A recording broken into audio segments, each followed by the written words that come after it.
So you accidentally catch some bits of conversation between flight attendants and pilots, and it's like they're speaking another language. Secret codes, abbreviations, seemingly meaningless phrases, Zulu, PAX, and what on earth is gate lice? Are they talking about me? Stand by for takeoff. This'll be interesting. Number 1. George is flying the plane.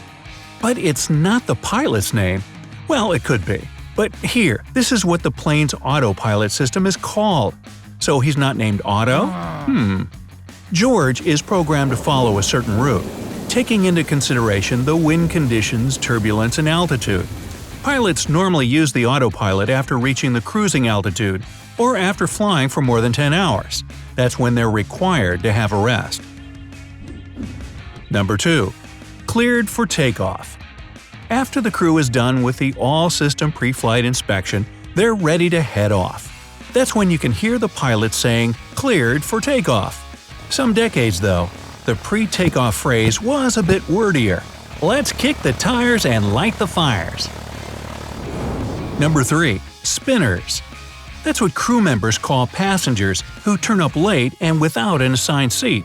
They look flustered and keep spinning around trying to find an unoccupied place and some space in an overhead bin. 4.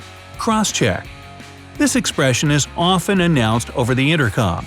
After hearing this phrase, flight attendants make sure that all the doors are armed. This means that if they are open, the slide raft or escape slide will deploy automatically. All the doors have to be armed before takeoff and disarmed before flight attendants open them after landing. 5. Jumpseat. These are the small seats flight attendants occupy when the plane takes off, lands, or travels through turbulence. The name comes from the way a seat folds up right after a person gets up from it, kind of like seats at the movies. 6. There's a pilot in the jumpseat. No, he's not about to jump from the plane, though that would be fun. It's actually pretty common that an off-duty pilot or other flight personnel take jump seats when flying back to their home base. Aviation authority inspectors can also travel in fold-up seats. Some airlines may even offer jump seats to pilots working for other companies. 7. We're flying through an air pocket. When most passengers hear the word turbulence, they start to quietly, or not so quietly, panic. That's why crew members avoid saying this word when they're talking to each other. Instead, they use the term air pocket. But it's just another word for the phenomenon that will jostle your plane up and down or from one side to the other. Me, I'd rather have a hot pocket. Number 8. Runners. If your first flight has arrived late and you're in a mad dash to catch your connecting flight, you're a runner. You might overhear crew members or ground staff say, "Runners are on the way." It means you're waiting for some transfer passengers. Unfortunately, if a flight has a strict departure time, it may leave without the runners. Happened to me. Had to wave bye-bye to my own flight. Has your plane ever taken off without you? Let me know your most memorable, good or bad, airport experience down in the comments. And let's keep going. Number 9. Zulu time. During one flight, a plane can pass several time zones. To avoid confusion in communication with air traffic controllers, pilots use Zulu time. It's also called Greenwich Mean Time or GMT, and it's the universal time zone for air travel. GMT is the time of Greenwich, London, and if it's 5 p.m. in Greenwich, it'll be 5 p.m. for every plane in the sky. 10. Gate lice. No scalp-evading bugs here.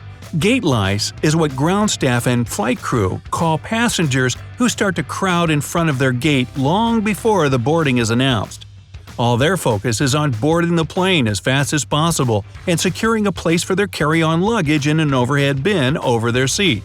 So try not to be one of these. 11. Pan-pan. Pilots use this term in their communication with air traffic controllers. This is the signal that means something has gone wrong with the flight and the cockpit crew needs immediate attention. When other pilots who are using the same radio frequency hear this signal, they stop all their communication and let the pan-pan pilot get their message through.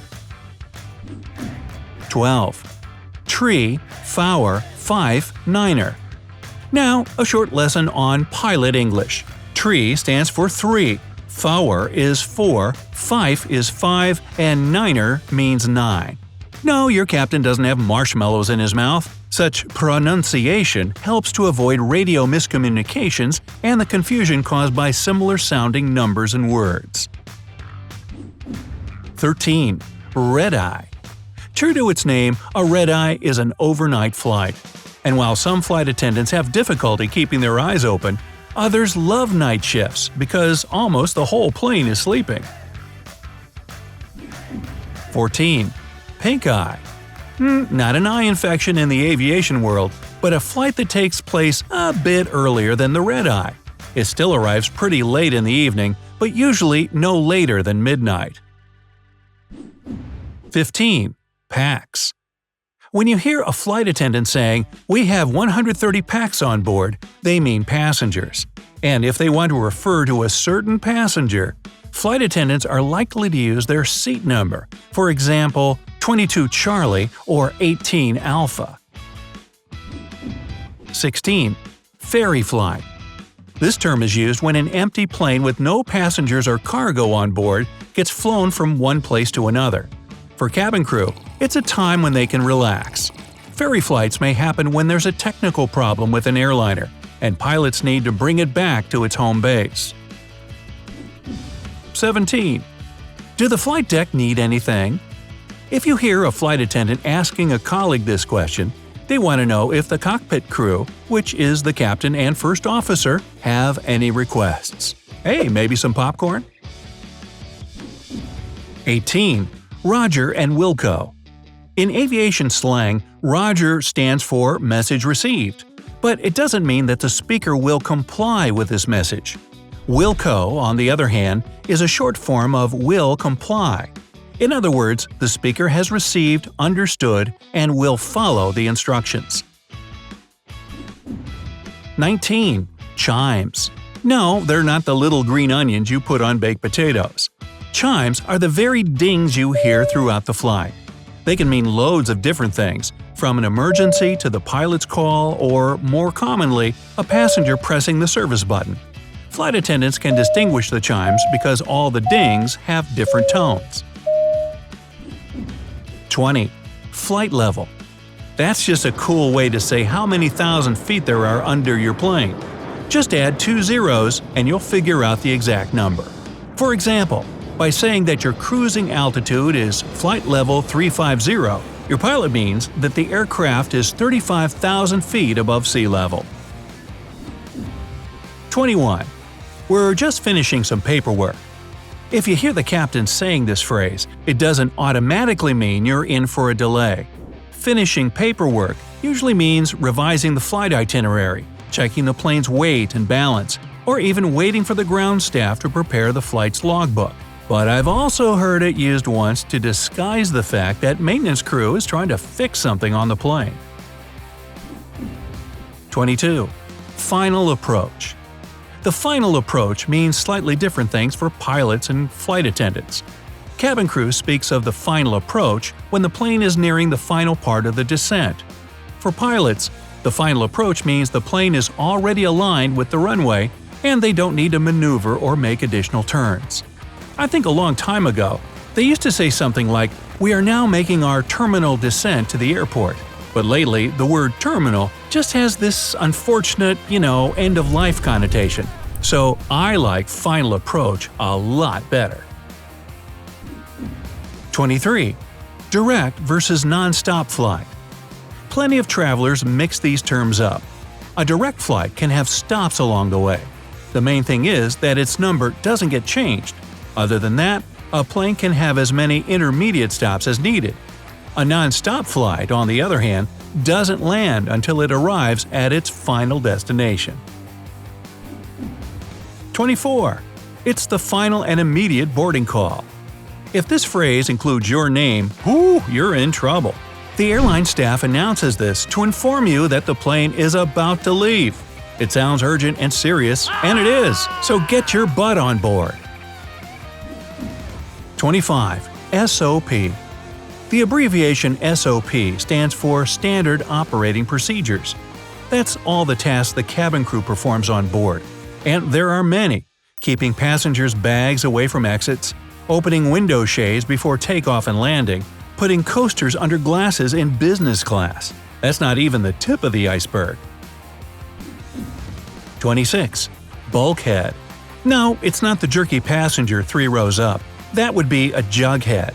Bulkhead is either a wall or a curtain that separates different cabin classes or the galley and the lavatory. If you have a bulkhead seat, count yourself lucky. You'll have more legroom. 27. Area of weather. This phrase usually means heavy rain or a thunderstorm not far from a flying plane. So don't be surprised if your captain says, "There's an area of weather ahead. We're going to fly around it." And then I check and make sure my barf bag, my turbulence effects collection receptacle is handy. Hey, if you learned something new today, then give the video a like and share it with a friend.